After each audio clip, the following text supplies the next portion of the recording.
तो चलिए फ्रेंड्स, अब हम लोग अगला मॉडल देखते हैं, गॉर्डन मॉडल। ये मॉडल मायरन गॉर्डन द्वारा दिया गया था। आपको याद होगा कि जब हम लोग कॉस्ट ऑफ कैपिटल चैप्टर पढ़ रहे थे, तब मायरन गॉर्डन ने एक फार्मूला दिया था कॉस्ट ऑफ कैपिटल निकालने का, K is equal to D one by P zero plus g, जहाँ पर पी ज़ीरो था प्राइस।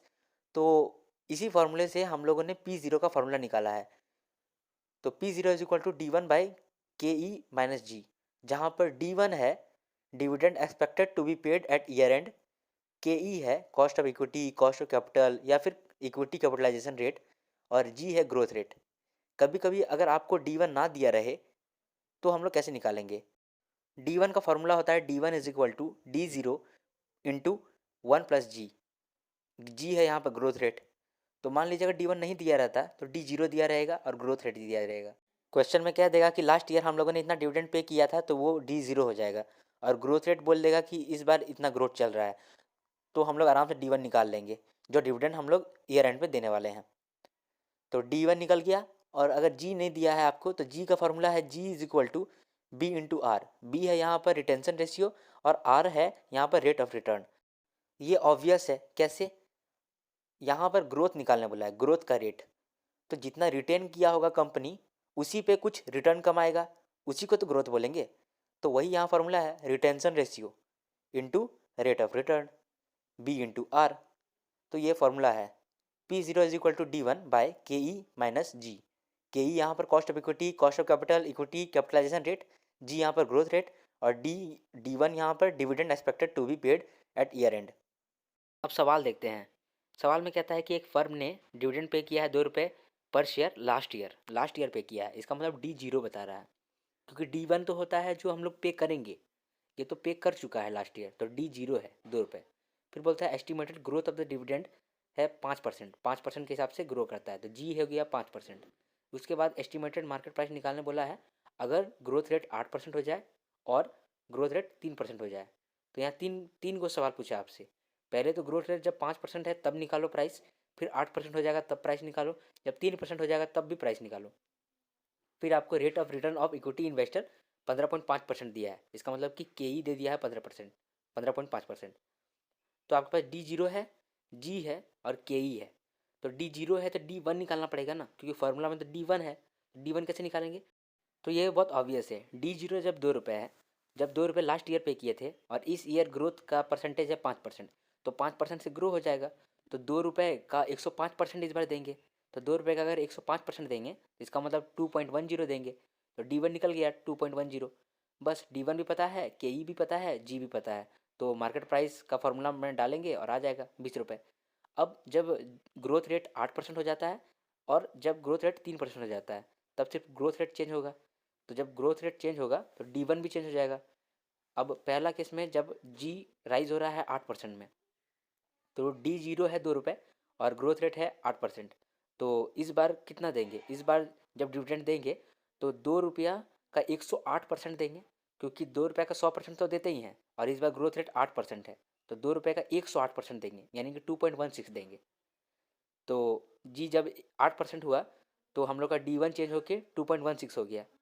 बस फिर से फार्मूला पुट करें और फिर से आ गया आंसर। इसी तरह से जब जी यानी ग्रोथ रेट 3% हुआ, तो 3% के हिसाब से मार्केट प्राइस निकाले। जब 3% हो गया ग्रोथ, तो यहाँ पर भी चेंज हो जाएगा डी वन। कैसे? जब लास्ट ईयर पे किए थे 2 रुपये और ग्रोथ रेट है 3%, तो इस बार तो देंगे तो 103% देंगे।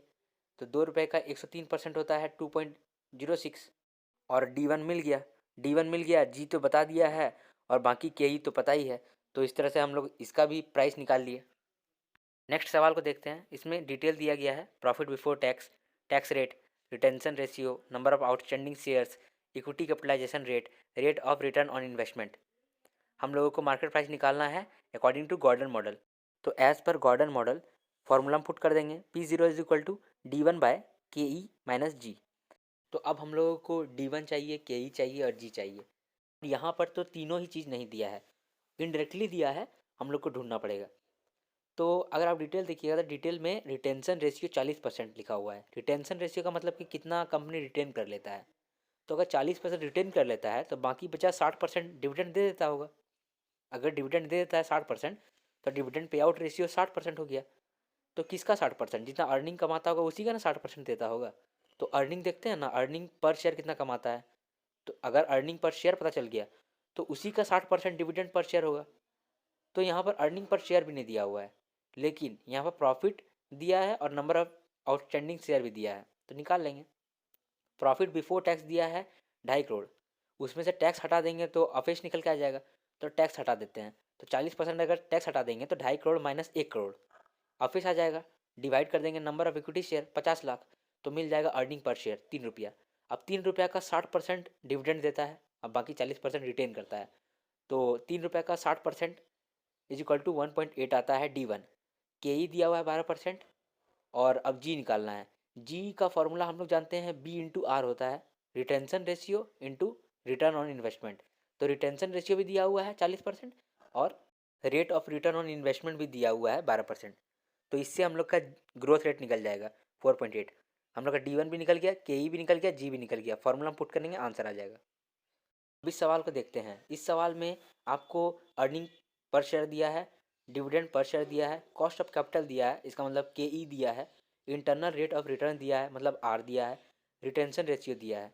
फिर आपको बोला है मार्केट प्राइस पर शेयर निकालना है यूजिंग गॉर्डन फार्मूला और वाल्टर फार्मूला। तो सॉल्यूशन देखते हैं। सॉल्यूशन में मार्केट प्राइस निकालना है वाल्टर मॉडल से और गॉर्डन मॉडल से। वाल्टर मॉडल का क्या फार्मूला है, M P S is equal to D plus E minus D into R divide by के ई होल डिवाइड बाई के ई। अब यहाँ पर डी पता है 3 है और ई पता है 12 है, आर पता है 22 है, के ई पता है 18 है। तो पुट करेंगे और आंसर आ जाएगा 77.77 रुपीज़। अब गॉर्डन फार्मूला का यूज़ करते हैं और एम पी एस निकालते हैं। तो इसमें प्राइस का क्या फार्मूला है, P zero is equal to D one by K E minus ji.